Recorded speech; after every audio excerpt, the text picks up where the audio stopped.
Hello दोस्तों, कैसे आप सभी। आई होप एकदम बढ़िया हूँ। तो दोस्तों हर बार की तरह आज की इस वीडियो में आपके लिए फिर से जीके जीएस के मोस्ट इंपोर्टेंट क्वेश्चन लेके आऊँ, जो दोस्तों आपकी एसएससी एमटीएस 2025 के एग्जाम के लिए काफ़ी इंपोर्टेंट होने वाले हैं। क्योंकि दोस्तों सभी की सभी प्रीवियस ईयर क्वेश्चन लेके आऊँ, लगभग 25 से 30 के करीब क्वेश्चन कराने वाला हूँ। और इस वीडियो में दोस्तों आपका बिना टाइम बर्बाद हुए जल्दी क्वेश्चन कराने वाला हूँ। तो ये वीडियो आपके लिए काफ़ी इंपोर्टेंट है, तो वीडियो को शुरू से लेके एंड तक जरूर वॉच करना है। तो दोस्तों आज की इस वीडियो का पहला प्रश्न है, रोलिंग प्लान किस वर्ष भारत में लागू किया गया था। तो दोस्तों आपको ध्यान रखना है, जो 5वीं पंचवर्षीय योजना थी जिसका समय कितना था, तो दोस्तों उसका समय था 1974 से लेकर 78 तक। आपको ध्यान रखना है, ये दोस्तों एक ऐसी पंचवर्षीय योजना थी जो सिर्फ दोस्तों 4 साल तक चली थी। यानी मैं बात कर रहा हूँ 5वीं पंचवर्षीय की योजना, जिसमें दोस्तों गरीबी हटाओ का नारा भी दिया गया था। तो दोस्तों जैसे ही ये योजना खत्म होती है, उसी के बाद यानी रोलिंग प्लान शुरू किया गया था, वो 1978 से 80 तक। ये आपको ध्यान रखना है। जो दोस्तों एक्स्ट्रा फैक्ट बता रहा हूँ वो भी आपको साथ ही साथ ध्यान रखना है। और दोस्तों जो क्वेश्चन आज की इस वीडियो में आपके लिए टेस्ट के रूप में देने वाला हूँ, उनका आंसर भी आप कमेंट में जरूर बताना। नेक्स्ट प्रश्न दोस्तों, सातवाहन वंश की राजधानी क्या आती थी। तो दोस्तों सातवाहन वंश आपको पता ही होगा, इसके संस्थापक थे सिमुक, जिन्होंने दोस्तों कर्ण वंश के अंतिम शासक सुशर्मा की हत्या करके सातवाहन वंश की स्थापना की थी। इसकी राजधानी शुरू में तो दोस्तों इसकी राजधानी अमरावती थी, लेकिन दोस्तों बाद में इसकी राजधानी प्रतिष्ठान बना दी गई थी। ये आपको ध्यान रखना है। अगर बात करते हैं इस वंश का सबसे प्रतापी या महान शासक कौन था, तो दोस्तों वो था गौतमीपुत्र सातकर्णी। ये आपको ध्यान रखना है। नेक्स्ट प्रश्न दोस्तों, नानक शाही कैलेंडर किस धर्म से संबंधित है। तो दोस्तों आपको ध्यान रखना है, ये दोस्तों सिख धर्म से संबंधित है। नेक्स्ट प्रश्न दोस्तों, संविधान की किस अनुसूची में राज्य और केंद्र शासित प्रदेशों की सूची दी गई है। तो ये दोस्तों पहली आपको ध्यान रखना है अनुसूची है। बात करते हैं 7वीं अनुसूची, तो आपको पता ही हुआ, इसमें दोस्तों केंद्र सरकार राज्य सरकार के बीच शक्तियों का विभाजन किया गया है। चौथी अनुसूची की बात करते हैं तो दोस्तों चौथी अनुसूची में जो राज्यसभा है उसकी सीटों का आवंटन किया गया। दूसरी अनुसूची आपको पता ही होगा कि दोस्तों इसमें पेमेंट यानी दोस्तों वेतन का वर्णन किया गया है।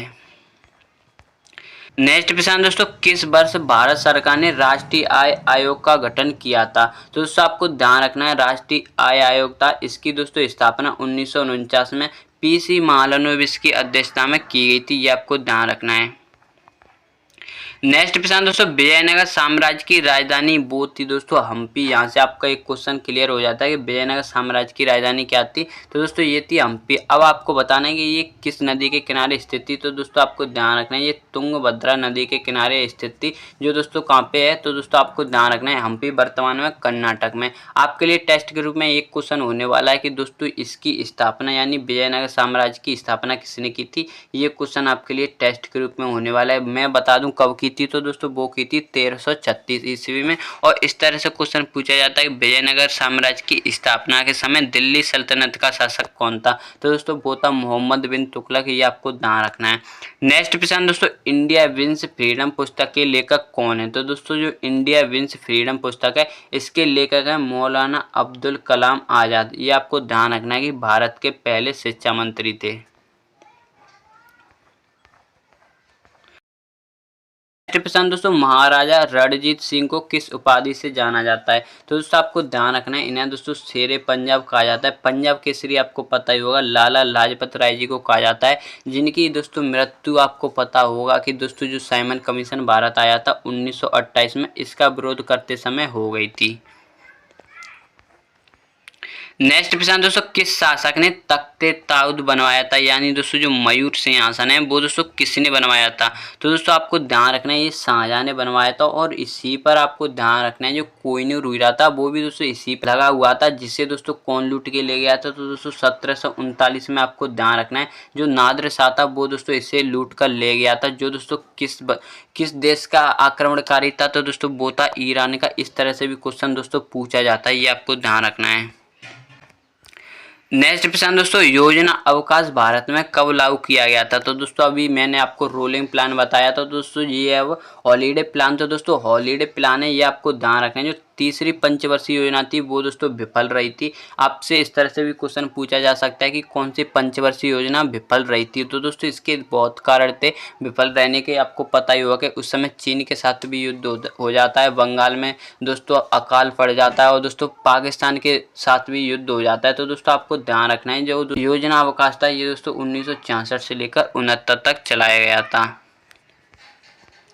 नेक्स्ट प्रश्न दोस्तों, गिर राष्ट्रीय उद्यान किस जानवर के लिए प्रसिद्ध है। तो दोस्तों ये गिर राष्ट्रीय उद्यान कहाँ पे है, तो दोस्तों ये आपको ध्यान रखना है गुजरात में। अगर बात करते हैं ये किसके लिए प्रसिद्ध है, तो दोस्तों ये एशियाई शेरों के लिए प्रसिद्ध। अगर बात करते हैं दोस्तों बंगाल टाइगर, तो दोस्तों आपको पता ही होगा जो दोस्तों सुंदरवन राष्ट्रीय उद्यान है वो दोस्तों बंगाल टाइगर के लिए प्रसिद्ध है। अगर हिम तेंदुए की बात करते हैं तो दोस्तों लद्दाख का हेमिस राष्ट्रीय उद्यान वो दोस्तों हिम तेंदुए के लिए प्रसिद्ध है। अगर एक सींग वाले गैंडे की बात करते हैं तो दोस्तों असम का काजीरंगा एक सींग वाले गैंडे के लिए प्रसिद्ध है। नेक्स्ट प्रश्न दोस्तों, राष्ट्रीय आय की गणना भारत में कौन करता है। तो दोस्तों जो नेशनल इनकम है इसकी गणना आपको ध्यान रखना है केंद्रीय सांख्यिकी संगठन यानी CSO करता है। और बात करते हैं भारत में सर्वप्रथम राष्ट्रीय आय का अनुमान किसने लगाया था, तो दोस्तों आपको ध्यान रखना है वो लगाया था दादा भाई नौरोजी जी ने। और ये कब लगाया था, तो दोस्तों ये लगाया था 1867 में। इस समय प्रति व्यक्ति आय 20 रुपये निकली थी, ये आपको ध्यान रखना है।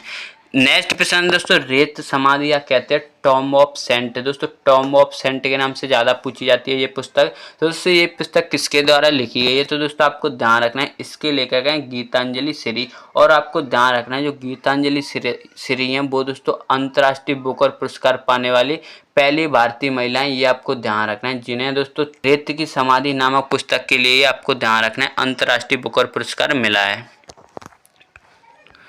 नेक्स्ट प्रश्न दोस्तों, किस गवर्नर जनरल ने 1857 की क्रांति के विद्रोह को दबाया था। या आप कह सकते हो कि 1857 की क्रांति के समय भारत का गवर्नर जनरल कौन था, तो दोस्तों आपको ध्यान रखना है वो था कैनिंग। आपको ध्यान रखना है जो दोस्तों 1858 में एक्ट आया था उसमें दोस्तों गवर्नर जनरल के पद को खत्म करके वायसराय का पद शुरू किया था। इस समय दोस्तों जो पहला वायसराय बना था वो दोस्तों कैनिंग ही था, ये भी आपको ध्यान रखना है।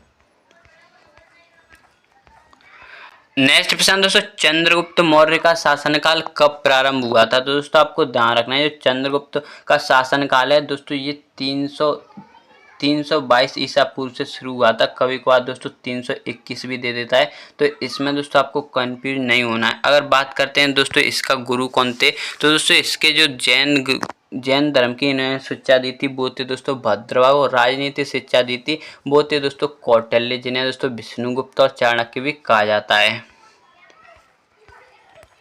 नेक्स्ट प्रश्न दोस्तों, गुलामगिरी नामक पुस्तक किसने लिखी थी। तो जो दोस्तों गुलामगिरी नामक पुस्तक है ये आपको ध्यान रखना है कि ज्योतिबा फूले द्वारा लिखी गई, जिन्होंने दोस्तों 1873 में सप्तशोधक समाज की भी स्थापना की थी। अगर बात करते हैं ईश्वर चंद्र विद्यासागर, तो दोस्तों जो विधवा पुनर्विवाह अधिनियम था वो दोस्तों इन्हीं के सहयोग से पारित हुआ था, ये आपको ध्यान रखना है।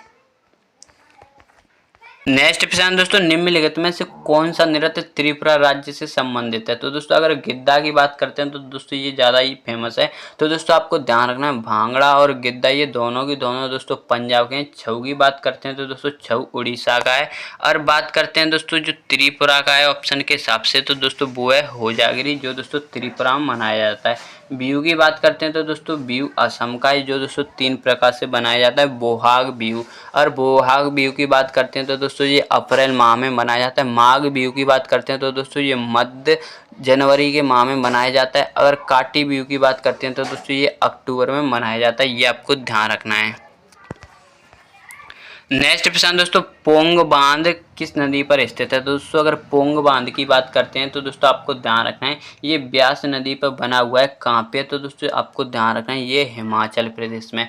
हिमाचल प्रदेश में दोस्तों आपको ध्यान रखना है कि एक उत्सव मनाया जाता है जिसका नाम है दोस्तों कुल्लू दशहरा। ये दोस्तों कहाँ पे मनाया जाता है, तो कुल्लू दशहरा नाम उत्सव है वो दोस्तों हिमाचल प्रदेश में मनाया जाता है। इस तरह से क्वेश्चन पूछा जाता है कि किस नदी के तट पर मनाया जाता है, तो दोस्तों वो ब्यास नदी के तट पर ही बनाया जाता है, ये आपको ध्यान रखना है। बात करते हैं दोस्तों रावी नदी, तो दोस्तों आपको पता ही होगा इस पर दोस्तों राजा रणजीत सागर बांध बना हुआ है, ये आपको ध्यान रखना है। नेक्स्ट प्रश्न दोस्तों, संविधान सभा में उद्देश्य प्रस्ताव किसने प्रस्तुत किया था? तो जो दोस्तों प्रमुख तीसरी बैठक हुई थी संविधान सभा की, कब हुई थी? 13 दिसंबर 1946 को। उसी में दोस्तों जवाहरलाल नेहरू जी ने, आपको ध्यान रखना है कि उद्देश्य प्रस्ताव प्रस्तुत किया था। अगर बात करते हैं संविधान सभा का जो गठन है वो दोस्तों किस मिशन की सिफारिश पे हुआ था? तो दोस्तों वो था कैबिनेट मिशन 1946 में, जिसमें आपको पता ही होगा कि 3 सदस्य थे, जिसके अध्यक्ष पैट्रिक लॉरेंस थे। ये आपको ध्यान रखना है। नेक्स्ट प्रश्न दोस्तों, रुपए का प्रतीक आपको पता ही होगा कि रुपए का प्रतीक क्या होता है? तो दोस्तों वो इस तरह से होता है। तो दोस्तों ये किस लिपि से लिया गया है? तो दोस्तों आपको ध्यान रखना है, ये लिया गया है देवनागरी और रोमन लिपि से। देवनागरी की रा और रोमन लिपि के आर, इन दोनों से मिलकर दोस्तों ये चिन्ह बनाया गया है। और बात करते हैं ये किसने बनाया? तो दोस्तों ये बनाया था डी उदय कुमार जी ने। अगर बात करते हैं इसे भारत सरकार ने कब अपनाया, तो दोस्तों आपको ध्यान रखना है वो अपनाया था 2010 में। नेक्स्ट प्रश्न दोस्तों, नीति आयोग के पहले उपाध्यक्ष कौन थे? तो दोस्तों नीति आयोग आपको पता ही होगा कि इसकी स्थापना 1 जनवरी 2015 में किसके स्थान पर? तो दोस्तों योजना आयोग के स्थान पर हुई थी। इसके अध्यक्ष प्रधानमंत्री होते हैं, लेकिन दोस्तों इसके जो पहले उपाध्यक्ष थे वो थे दोस्तों अरविंद पनगड़िया। आपको ध्यान रखना है जो वर्तमान में 16वां वित्त आयोग चल रहा है, आपको ध्यान रखना है उसके जो अध्यक्ष हैं वो दोस्तों अरविंद पनगड़िया हैं वर्तमान में। ये आपको ध्यान रखना है। तो दोस्तों आज की इस वीडियो का लास्ट प्रश्न है, पंचवर्षीय योजना का विचार सबसे पहले किस देश से लिया गया? या आप कह सकते हो भारत में पंचवर्षीय योजना का विचार कहाँ से लिया गया है? तो दोस्तों वो लिया गया है यूएसएसआर यानी कि उससे। और बात करते हैं दोस्तों पहली पंचवर्षीय योजना कब शुरू हुई थी? तो दोस्तों आपको ध्यान रखना है वो हुई थी 1951 से, 5 वर्ष चली थी तो 56 में खत्म हुई थी। अब तक टोटल कितनी हुई है? तो दोस्तों वो ये 12, और 12 भी कब हुई थी? तो दोस्तों 2012 से लेकर 17 तक हुई थी। ये आपको ध्यान रखना है। तो दोस्तों यह इस वीडियो का लास्ट प्रश्न था। आई होप आपको ये वीडियो काफ़ी पसंद आया होगा। और आप इसी तरह की और इंटरेस्टिंग वीडियो देखना चाहते हो तो प्लीज़ चैनल को सब्सक्राइब कर लेना, और वीडियो कैसा लगा ये अपनी राय जरूर देना कमेंट में। अगर दोस्तों आपने अभी तक मेरे टेलीग्राम को ज्वाइन नहीं किया तो दोस्तों इसका लिंक आपको डिस्क्रिप्शन में मिल जाएगा, वहाँ से आप मेरे टेलीग्राम को ज्वाइन कर सकते हो, जहाँ पे दोस्तों आपको सभी की सभी वीडियो को पीडीएफ और बाकी के सभी फैक्ट्स मिलते रहते हैं। तो चलिए दोस्तों मिलते हैं इसी तरह की और इंटरेस्टिंग वीडियो के साथ। जय हिंद, जय भारत।